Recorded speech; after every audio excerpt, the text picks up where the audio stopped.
Pouvoir d'achat. Assistons-nous à une illusion monétaire?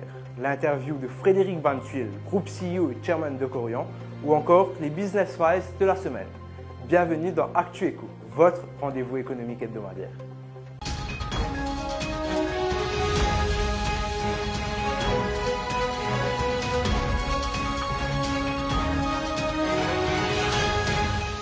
Pouvoir d'achat.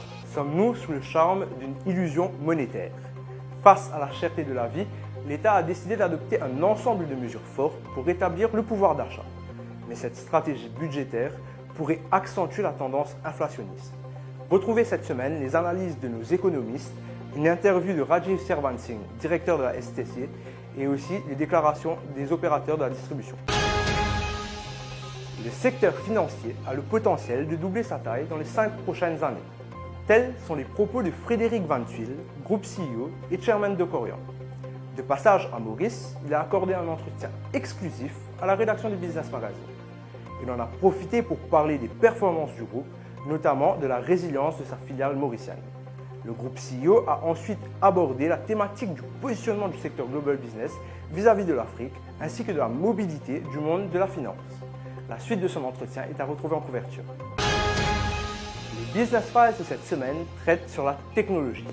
Le premier dossier fait le point sur le secteur de la FinTech et évoque donc les nouveaux enjeux et les nouvelles solutions développées par ces compagnies de la tech.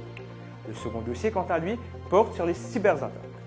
Depuis le télétravail et la digitalisation des opérations de bon nombre d'entreprises, les cybermenaces sont des réels dangers.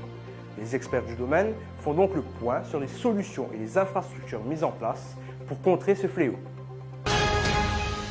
Nous voici arrivés à terme de cette édition.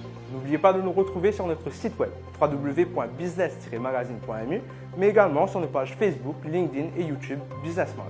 Vous pouvez aussi nous retrouver dans nos points de vente habituels. En vous remerciant de votre écoute, à la semaine prochaine.